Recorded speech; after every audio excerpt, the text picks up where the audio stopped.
आधा समाज सोचने लगा कि ये उपवर्गीकरण करके हमें न्याय मिलेगा, और आधे समाज को लगने लगा कि उपवर्गीकरण करके हमारी एकता को खत्म करके हमें आपस में लड़वाने की साजिश है। विचाराधीन ही नहीं था, वो भी सजेशन दे डाला कि सरकारों को क्रीमी लेयर अनुसूचित जाति जनजाति में भी लागू कर देना चाहिए। लेकिन मैं पूछना चाहता हूं, सर्वोच्च न्यायालय, उच्च न्यायालय में अब तक जो हजारों जज बने हैं, उसमें सुप्रीम कोर्ट में सैकड़ों जज आजादी से आज तक बने हैं, और उन सैकड़ों जजों में अनुसूचित जाति जनजाति पिछड़ा वर्ग जिसकी जनसंख्या 85% है, उससे सैकड़ों लोगों में आज तक मुश्किल से 8 से 10 लोग सुप्रीम कोर्ट के जज बने हैं। एक छोटी सी तस्वीर आपके सामने प्रस्तुत करूंगा। वैसे तो इतना विस्तार पूर्वक बड़ा मुद्दा है कि मुझे कई घंटों लगेंगे, लेकिन मैं बहुत कम शब्दों में एक छोटी सी तस्वीर आपको उदाहरण के लिए पेश करना चाहता हूं, ताकि आपको वास्तविकता पता चले कि देश की वास्तविक स्थिति क्या है। अनुसूचित जाति जनजाति की जितनी भी जातियां हैं, कोई भी ये ना समझे कि ये जजमेंट उनको न्याय देने वाला है। नहीं, न्याय देने वाला नहीं, बल्कि उनको आपस में लड़वाने वाला है। अगर सरकारें वास्तव में चिंतित है, अगर सर्वोच्च न्यायालय वास्तव में चिंतित है, तो पहले इन तमाम अनुसूचित जाति जनजाति की और बाकी भी जातियों का पहले जाति जनगणना करनी पड़ेगी। उनका आर्थिक और शैक्षणिक सर्वे करना पड़ेगा। किसके पास जंगल जमीन में कितना हिस्सा आया, वो सारा सर्वे करना पड़ेगा। वो पूरा का पूरा डाटा सुप्रीम कोर्ट के सामने रखना पड़ेगा, और सरकार को उसके बाद जो जाति यहाँ पिछड़ गई हैं, उनके बच्चे पढ़ के उस कंपटीशन के लायक बनेंगे कैसे, उसका इंतजाम करना पड़ेगा। उसके बाद मैं भरोसे के साथ कह सकता हूं, अगर तमाम अनुसूचित जाति जनजाति के लोगों को बराबर का पढ़ने का, इक्वल क्वालिटी एजुकेशन दे देंगे, पढ़ने का मौका दे देंगे, तो आपको सब क्लासिफिकेशन करने की, उपवर्गीकरण करने की जरूरत नहीं पड़ेगी। जो पढ़ेगा वो बढ़ेगा।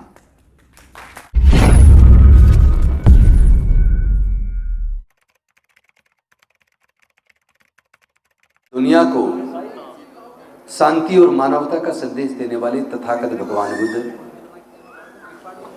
संत गुरु रविदास जी, संत कबीरदास जी, गुरु नानक देव जी, ज्योतिबा फूले जी, सावित्रीबाई फूले जी, फातिमा शेख जी, नारायण गुरु जी, पेरियार रामास्वामी नायकर जी, डॉक्टर बाबा साहेब अम्बेडकर जी, माता रमाबाई जी, संत गाड़गे बाबा, कर्पूरी ठाकुर जी, रामस्वरूप वर्मा जी, जगदेव बाबू कुशवाहा जी, ललित सिंह यादव जी, मान्यवर कांसीराम साहब एवं समाज के सभी महापुरुषों के चरणों में कोटि कोटि नमन करते हुए आप समस्त साथियों को क्रांतिकारी जय भीम करता हूं, विनम्र नमो बुधाय करता हूं। साथियों, आज जो हमारे देश की स्थिति है, उसमें पिछले दिनों सर्वोच्च न्यायालय का एक ऐसा जजमेंट आया 1 अगस्त 2024 को, जिसने पूरे समाज में एक भूचाल खड़ा कर दिया। वो जजमेंट क्या था? वो जजमेंट अनुसूचित जाति जनजाति को आपस में बांटने का था, उनके रिजर्वेशन को उपवर्गीकरण करके बांटने का था। लेकिन लोग उस जजमेंट की भावनाओं को पढ़ न पाए। लोगों को लगा, मतलब ऐसा लगा जैसे समाज दो धाराओं में बंट गया हो।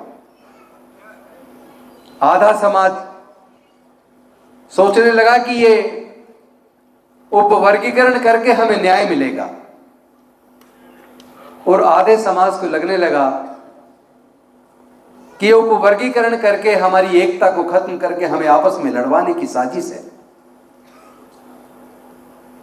जिसको जैसी समझ बनी उसने वैसी समझ बना ली।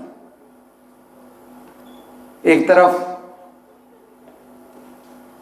जहां पूरे समाज के हक अधिकार का हनन हो रहा था, संविधान को बदलने की साजिशें चल रही थी, सत्ताधारी पार्टी ने 400 पार का नारा दिया था,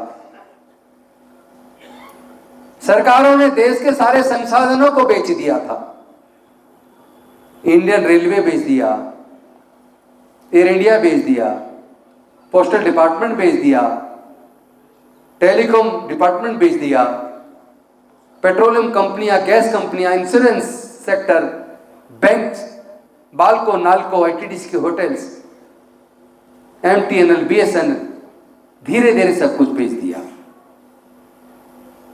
5th पे कमीशन में केंद्र की सरकार ने 4th class employment group D को पूरी तरीके से आउटसोर्स करके ठेके पे दे दिया,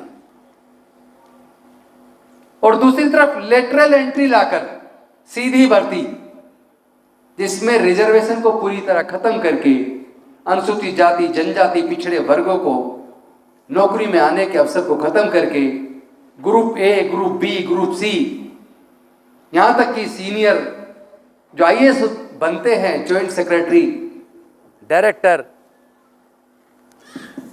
deputy director, joint secretary, director, deputy director,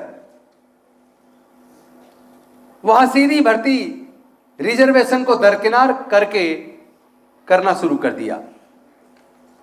तो इस तरीके से ठेकेदारी प्रथा लाकर नौकरियों के अवसर को तो एक तरफ खत्म किया गया, नौकरियां तो बची नहीं, ऊपर से सर्वोच्च न्यायालय ने ऐसा जजमेंट दिया जैसे कि वो अनुसूचित जाति से कुछ ज्यादा ही प्यार करने लगा हो, जैसे कि हमारे मुद्दों पर बेहद चिंतित हो, और उसने चिंता जाहिर की कि रिजर्वेशन का लाभ अनुसूचित जाति, जनजाति के कुछ ही वर्गों को मिला है, जो वर्ग पीछे छूट गए हैं उनके लिए सब कैटेगरी बनाकर, सब क्लासिफिकेशन करके रिजर्वेशन को बांट के उनको भी आगे लाने का सरकारों की जिम्मेदारी है।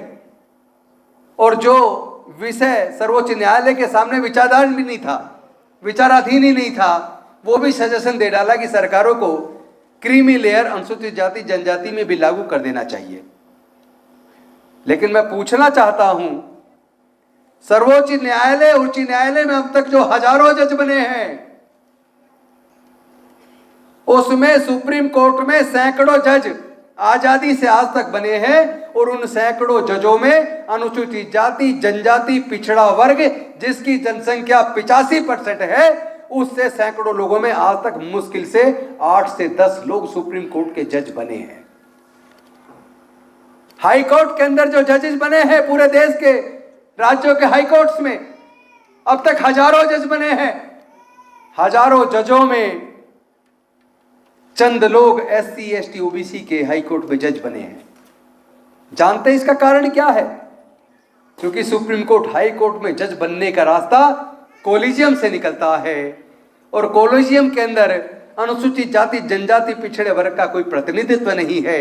अगर सर्वोच्च न्यायालय को इतनी ही चिंता है तो कोलिजियम सिस्टम को खत्म करे और अनुसूचित जाति, जनजाति, पिछड़े वर्ग के लोगों को भी हाई कोर्ट, सुप्रीम कोर्ट में जज बनाने का पहले रास्ता बनाए। पहले खुद सुप्रीम कोर्ट से शुरुआत करे, हाई कोर्ट से शुरुआत करे, उसके बाद तमाम नौकरियों के अंदर उपवर्गीकरण करके न्याय देने की बात करे। लेकिन इससे भी ज्यादा एक चिंता की और बात है, उनकी नीयत अनुसूचित जाति, जनजाति को आगे बढ़ाने की नहीं है। अगर उनकी नीयत अनुसूचित जाति, जनजाति, पिछड़े वर्गों को आगे बढ़ाने की होती तो 4th क्लास एम्प्लॉयमेंट को पूरी तरह आउटसोर्स करके ठेके पे भर्ती ना होती, क्योंकि वहां तो कंपनियां अपना भर्ती करती है, उसमें तो कोई रिजर्वेशन नहीं है, और बाकी में वो लेटरल एंट्री ना लाती।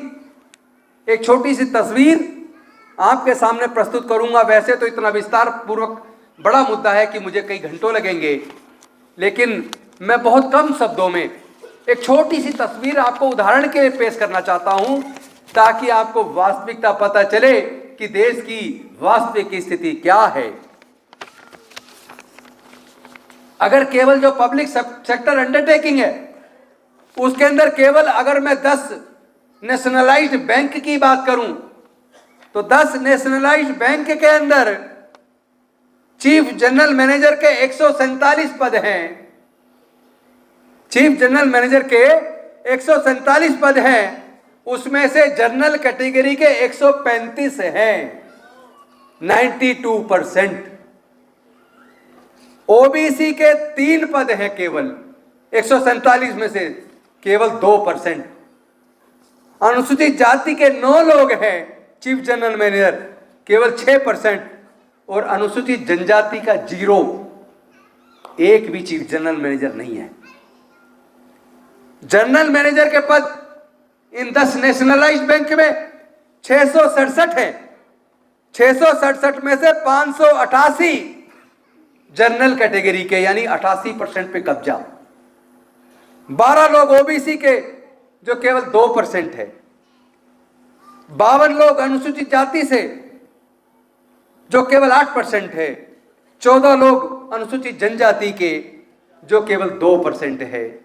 अगर माननीय सर्वोच्च न्यायालय को इतनी ही चिंता है तो अनुसूचित जाति जनजाति के अंदर क्वालिफाइड लोगों में से जो इन पदों के लिए काबिलियत रखते हैं, कम से कम इसके अंदर तो उनको हिस्सेदारी भागीदारी दिला दो।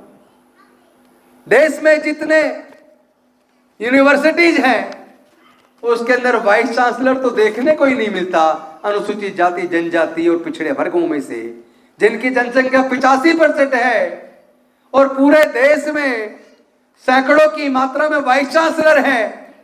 1-2 वाइस चांसलर बड़े मुश्किल से ढूंढने से अनुसूचित जाति जनजाति और पिछड़े वर्ग का मिलता है। तो मेरा अनुरोध है सर्वोच्च न्यायालय से कि कम से कम देश की यूनिवर्सिटीज का वाइस चांसलर में हमारा भी हक दिलवा दो। और अगर इतना चिंतित हो तो एक डाटा और आपके सामने रखता हूं।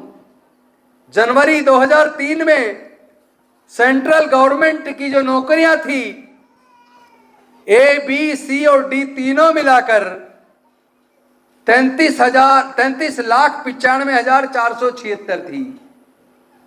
33,95,476, जो जनवरी 2013 में 10 साल बाद घटकर 26,29,913 रह गई और डी ग्रुप पूरी तरह बंद कर दिया। और 2021 में, जो 2003 में केंद्र सरकार में 33,95,476 नौकरियां थी, वो घटकर जनवरी 2021 में 18,78,822 रह गई। इसका मतलब आधी से ज्यादा सरकारी नौकरियां तो केंद्र सरकार ने बंद कर दी। तो इतनी हकमारी हो रही है, सर्वोच्च न्यायालय चिंतित है, केंद्र सरकार, सारी राजनीतिक पार्टी चिंतित है, तो फिर नौकरियां कहां, कौन खा गया? इसका तो खुलासा करना पड़ेगा कि नौकरियां खा कौन गया। चिंता वास्तव में है या चिंता करने का दिखावा है? सच्चाई तो यह है, अनुसूचित जाति जनजाति को आपस में लड़वाने की साजिश है। ये बंटवारा हमारे लोगों को न्याय नहीं दे सकता, ये धोखा है। एक और डाटा आपके सामने रखता हूं। पर नौकरी कर रहे थे 46,445 और अनुसूचित जाति के कर रहे थे 73,881, जनजाति के कर रहे थे 5605। यानी कि जो पहले लोग कहते हैं ना स्वीपर में 100% अनुसूचित जाति के नौकरी कर रहे, तो ये एक धोखा है, झूठ है। उसमें से 36.98% जनरल कैटेगरी के लोग स्वीपर की नौकरी को कब्जा के बैठे हैं। फर्क सिर्फ इतना है कि वो सफाई का काम नहीं करते, वो ऑफिसों में दूसरा चपड़ासी वाला या दूसरा काम करते हैं। तो आपकी हकमारी कौन कर रहा है? आपके साथ धोखाधड़ी कौन कर रहा है? ये आपको देखना पड़ेगा। ये नौकरियां अब बंद हो चुकी है। और इससे भी बड़ा आंकड़ा बताता हूं, जो 2003 में सफाई कर्मचारी के तौर पर अनुसूचित जाति के 73,881 लोग केंद्र सरकार में नौकरी करते थे, उनकी नौकरियां खत्म होते होते 2021 में केवल 14,534 लोग सफाई कर्मचारी की नौकरी कर रहे हैं। 73,000 में से लगभग 49,000 नौकरी तो आपकी पहले ही सफाई कर्मचारी की भी खत्म कर दी गई है। क्या इसकी चिंता आपको नहीं होनी चाहिए? क्या आपकी हकमारी कौन कर रहा है? आपकी नौकरी कौन खा रहा है? या आपको आपका हक देना चाहते हैं, या आपको आपस में लड़वाना चाहते हैं? ये उपवर्गीकरण करके आपको न्याय नहीं देना चाहते, बल्कि आपके हक को मार के आपको आपस में लड़ाने की साजिश कर रहे हैं।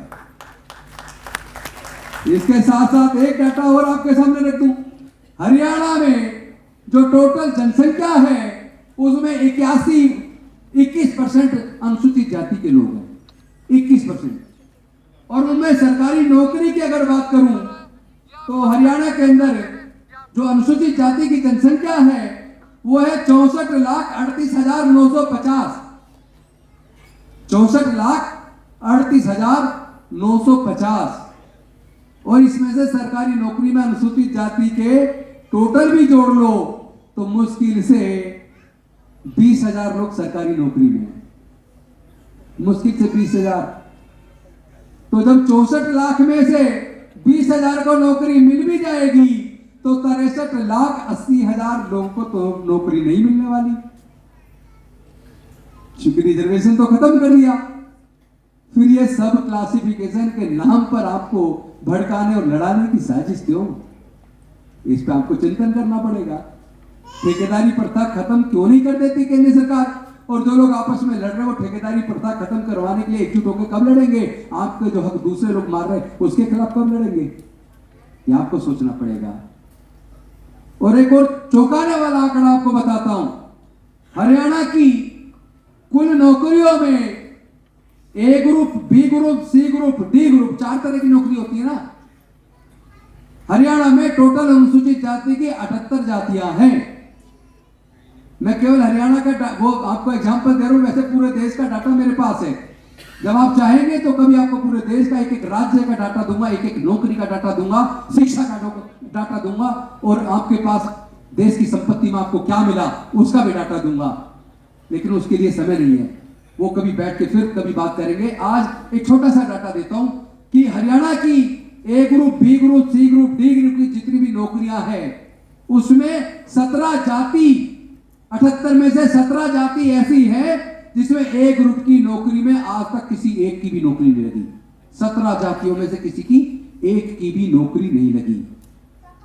बी ग्रुप की नौकरी में 12 जातियां ऐसी हैं जिसकी आज तक एक भी बी ग्रुप की नौकरी नहीं लगी। सी ग्रुप की एक जाति ऐसी है जिसको आज तक एक भी नौकरी नहीं लगी। और डी ग्रुप जिसमें स्वीपर, चपरासी वगैरह होते हैं उसमें भी 4 जातियां ऐसी हैं जिसमें डी ग्रुप में भी कोई नौकरी नहीं लगी। तो भाई फिर रिजर्वेशन धोखा नहीं है तो और क्या है?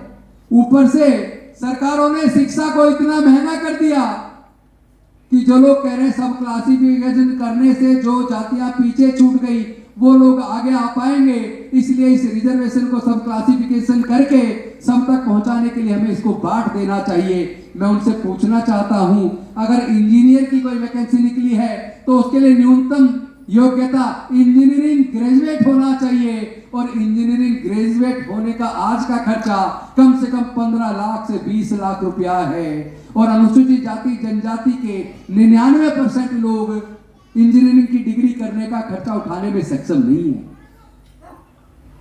अगर जज बनना चाहते हैं, वकील बनना चाहते हैं, नेशनल यूनिवर्सिटी में एडमिशन लेना चाहते हैं तो एक लॉ ग्रेजुएट बनने के लिए 5 साल की डिग्री करने के लिए एक बच्चे को कम से कम 20 लाख रुपया खर्च करना पड़ेगा नेशनल लॉ यूनिवर्सिटी के अंदर। और उससे पहले कोचिंग में कम से कम 3 lakh, engineering, medical, civil services या किसी भी तरह का कॉम्पिटिटिव एग्जाम्स की कोचिंग लेनी हो तो 50,000 से लेके 5 लाख तक पहले कोचिंग का खर्चा।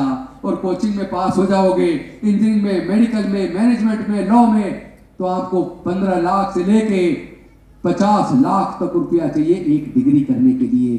तो मैं पूछना चाहता हूं, जो लोग कह रहे हैं कि इनको न्याय देने के लिए सब क्लासिफिकेशन कर रहे हैं, मैं पूछना चाहता हूं कि उस अमुक नौकरी के लिए जो न्यूनतम क्वालिफिकेशन चाहिए उस क्वालिफिकेशन को अर्जित करने के लिए जो 15 लाख, 20 लाख, 25 लाख, 30 लाख चाहिए, अनुसूचित जाति जनजाति के 99% लोग वो लाखों रुपए का खर्चा करके वो डिग्री हासिल नहीं कर सकते, तो उनको हक मिलेगा कैसे? क्या सरकार के पास कोई योजना है? क्या सरकार ने कोई स्टडी कराई है? क्या सर्वोच्च न्यायालय के सामने जब ये केस आया तो क्या अनुसूचित जाति जनजाति को क्या उस केस में सुनवाई का मौका मिला? क्या किसी सरकार ने सुप्रीम कोर्ट के सामने कोई ऐसा सर्वे, ऐसा डाटा बताया कौन सी जाति को सरकारी नौकरियों में कितना प्रतिशत मिला? नहीं मिला तो उसके कारण क्या है? अगर वो पढ़ नहीं पा रहे तो उसके पढ़ाने की सरकार के पास क्या योजना है? पहले इक्वल प्लेइंग लेवल फील्ड तो दे दो, लोगों को बराबर का पढ़ने का मौका तो दे दो। नौकरी के लिए जो क्वालिफिकेशन थी उसे अर्जित करने के लिए उस बच्चे की पढ़ाई का खर्चा उठाने का तो इंतजाम कर दो। तो अगर सरकारें ऐसा नहीं कर रही तो ये केवल धोखा है, समाज को बांटने की साजिश है। मेरा निवेदन है अपने समाज के लोगों से, अनुसूचित जाति जनजाति की जितनी भी जातियां हैं, कोई भी ये ना समझे कि ये जजमेंट उनको न्याय देने वाला है। नहीं, न्याय देने वाला नहीं बल्कि उनको आपस में लड़वाने वाला है। अगर सरकारें वास्तव में चिंतित है, अगर सर्वोच्च न्यायालय वास्तव में चिंतित है, तो पहले इन तमाम अनुसूचित जाति जनजाति की और बाकी भी जातियों का पहले जाति जनगणना करनी पड़ेगी। उनका आर्थिक और शैक्षणिक सर्वे करना पड़ेगा। किसके पास जल जंगल जमीन में कितना हिस्सा आया वो सारा सर्वे करना पड़ेगा। वो पूरा का पूरा डाटा सुप्रीम कोर्ट के सामने रखना पड़ेगा और सरकार को उसके बाद जो जातियां पिछड़ गई हैं उनके बच्चे पढ़ के उस कंपटीशन के लायक बनेंगे कैसे, उसका इंतजाम करना पड़ेगा। उसके बाद मैं भरोसे के साथ कह सकता हूं, अगर तमाम अनुसूचित जाति जनजाति के लोगों को बराबर का पढ़ने का इक्वल क्वालिटी एजुकेशन दे देंगे, पढ़ने का मौका दे देंगे, तो आपको सब क्लासिफिकेशन करने की, उप वर्गीकरण करने की जरूरत नहीं पड़ेगी। जो पढ़ेगा वो बढ़ेगा।